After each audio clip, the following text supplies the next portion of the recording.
go. We see the hype outside, right from the house. Took it straight from outside, straight to the couch. We put the mic outside, edit shit out. You let in the sky. This is why you always say yes to tandoori chicken. In 2012, a high school tutor and her student stayed up so late one night studying that by the time they were done, the buses had stopped running. Without another way home, the student asked if he could stay the night at her place. Reluctantly, she agreed. When they got back to the apartment, she fell asleep on her bed and he fell asleep on a blanket next to her bed on the ground. A few hours later, she wakes up to the boy standing awkwardly in the middle of the room with a very strange look on his face. She asks him, "What's wrong?" He looks at her and says, "I'm really hungry. Let's go get some tandoori chicken." Confused, she says, "It's 2 a.m. Just get a snack in the cupboard." And he grabs her by the arm and he says, "No, we are getting tandoori chicken right now." And he yanks her from the bed. Feeling totally caught off guard by this whole situation, she goes into the hall with the boy, and as soon as the door shuts behind them, she can tell that he is terrified. He looks at her and just says, "I'm not actually hungry. When I woke up, there was someone under your bed." Let me tell you something. Let me tell you something. So my dad used to be a cop, right? And he told me a story. This woman found out her husband was cheating. And instead of confronting him like a sane person, this bitch super glues his dick to his thigh. Then she gets dolled up head to toe in lingerie and wakes him up like, "Hey daddy, what's good?" And he thinking he about to get it like, "Yo mommy, what's good?" When really he can't even get his dick hard. So he starts screaming in pain and the neighbors call, aka my dad. 911, there's an exorcism going on next door, come through. All I'm saying is, I took notes. And I have super glue. So let a little bitch try me, I'ma turn his dick into an arts and crafts project. This is why you should always trust your gut. In the 1970s, a young couple decided to go for a late night hike in the woods. A couple minutes into their walk, and the man remembers thinking something's not right. He tells his girlfriend, but they just decide to ignore it and keep going, until he steps on something that felt really soft, like it was alive. Before he has a chance to see what he stepped on, they hear all this rustling in the bushes next to them and they bolt. Years later, that couple turns on the TV and a death row inmate who's about to be executed is being interviewed. And they ask him, "Was there ever a time that you were almost caught red-handed?" He responded, "Yes, one time. I was in the woods and a couple walked through and the man actually stepped on the body of a girl I had just killed. I was hiding in the bushes just a few feet away. They didn't see me." That couple had run into one of the worst serial killers of all time, Ted Bundy. This is why you should always watch videos to the end. In 2003, a woman came home to her apartment to see that her door was unlocked. She went inside, nothing was missing, so she assumed she must have left it open. When it happened a few more times, but still nothing was missing in her apartment, she went out and got a camera, set it up in her apartment aimed at the front door. The next day, her door was unlocked, so she reviewed the footage. She watches in horror as late in the night, her front door opens and in walks this tall, creepy man who looks around and then walks towards her bedroom off camera. She immediately sprints out of her apartment and calls the police, who show up and tell her to go back in her apartment and just try to stay calm, and that they would put an officer right outside her door so she's safe. As she's sitting on the bed, totally traumatized, she realizes something. She only saw him enter her apartment on that video. She doesn't know if he actually left. As she's sitting there, she feels breathing on her ankles. She runs out, the cop comes in, and he finds the tall, creepy man under the bed holding a knife and a camera. This is why you should be careful what you put in the mail. In 2015, a man was asked by his neighbor to collect his mail while he was gone for a few weeks. A few days later, a large package arrives on his neighbor's front porch. The man can barely lift it, but gets over to his garage where he accidentally drops it and hears something break inside. Hoping his neighbor would think the damage occurred en route, he closes his squeaky garage door and forgets about it. But over the next couple of days, whatever was in that package started to smell so bad that he decides to open it up. Inside were two very important finds, his neighbor, who was dead, and a camera that was still recording. The police bring the man in for questioning and show him what was on the camera inside the box. It starts with his neighbor talking to the camera about how excited he is to mail himself home for his YouTube channel. Then, police fast forward to the very end where they see that the neighbor is now sleeping in the box, and then suddenly gets dropped and you hear a crack, and that's his neck breaking, and then you hear a squeaky garage door close.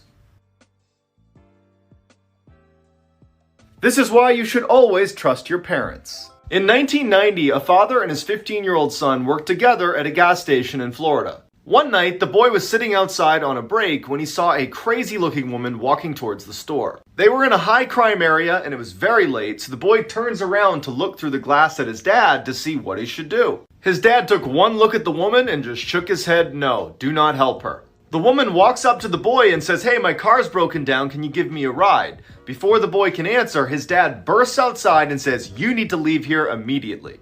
Angrily, the woman turns and leaves, cussing them both out the whole way. 1 year later, the boy's in his room at home when his dad calls from the other room and says, "You gotta come in here and look at the TV." On the screen was the same woman from the gas station. Better known as Eileen Wuornos, she was a serial killer who used to pick up her male victims at gas stations in Florida. She was later put to death.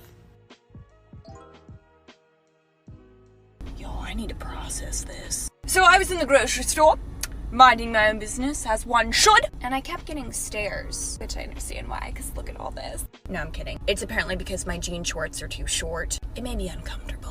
But alas, I'm a strong gal, I just keep a-strolling. And I noticed that there's this older man who keeps a-walking behind me. And I'm thinking, what's good, Bubba? Well, he approaches me and he says this. Yes, this is true, buckle up.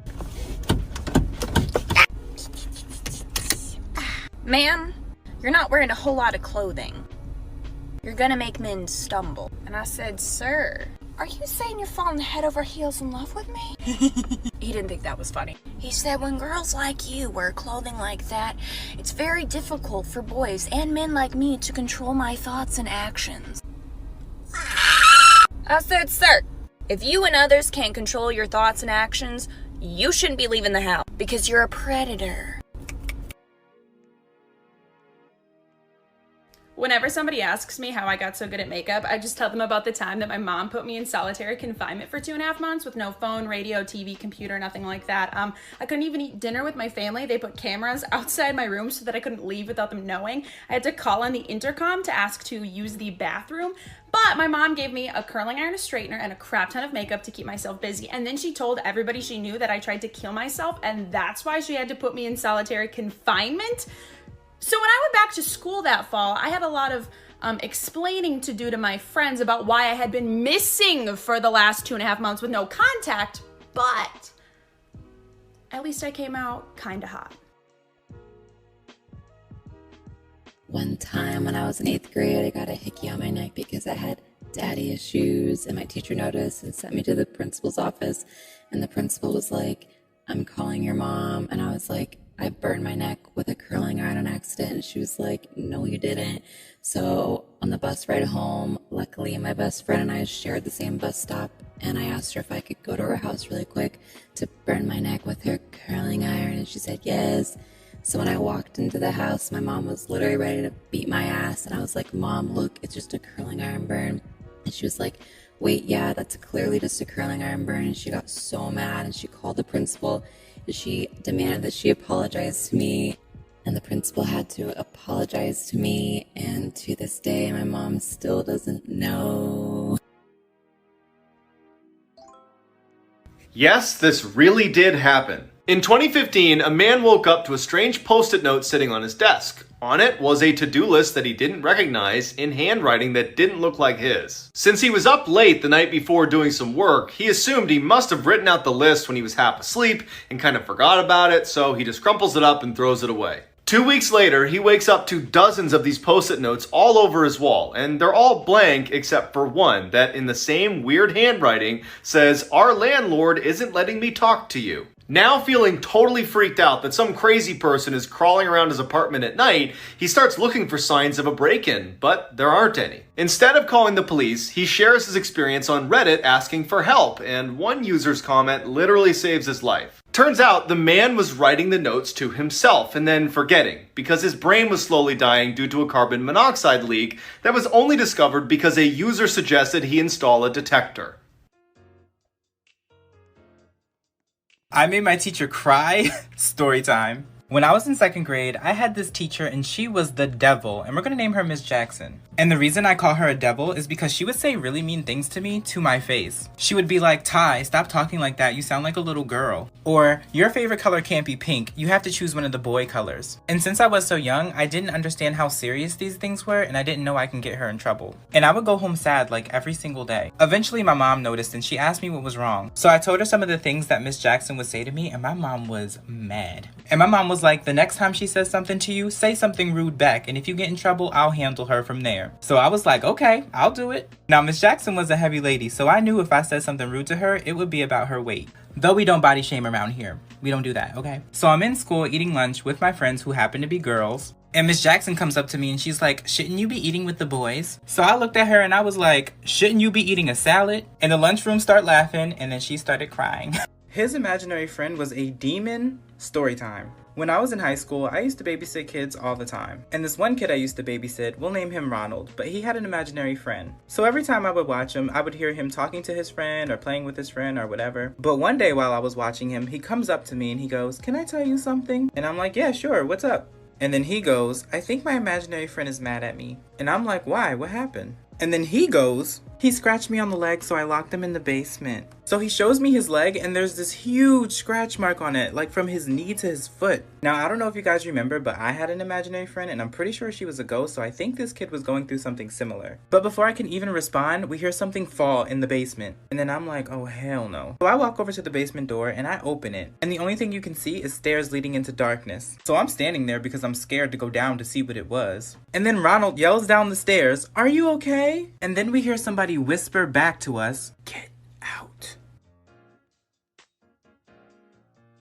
This true story is so simple and so creepy. On June 21st, 2009, a 16-year-old wakes up to an empty house around 11 a.m. He heads downstairs, grabs a snack, and goes to the basement and plans on watching TV for the next few hours until he meets his friend around 3. About 30 minutes later, his mom comes downstairs and asks him, where have you been all day? Confused, he says, I've only been up for like 30 minutes. And then he looks at his phone and it's after 7 o'clock at night. There's dozens of missed calls and several text messages from his friend and his mom asking, where are you? He tells his mom that none of this makes any sense, but what she tells him is even worse. She said that she was there all day and saw him go into the basement at 11, but after that, he was gone all day. So for one day in the summer of 2009, this kid didn't exist.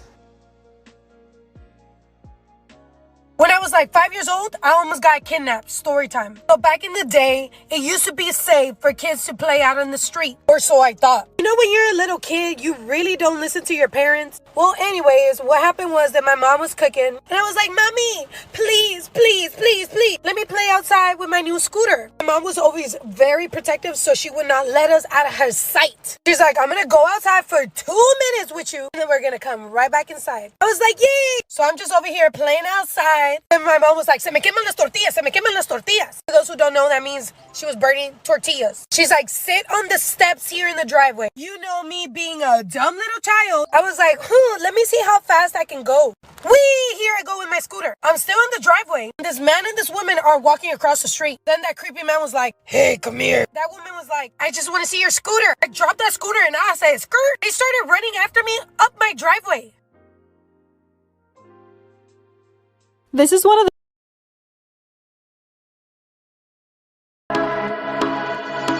fireflies, a million little pieces, feeds the dying light and brings me back to life.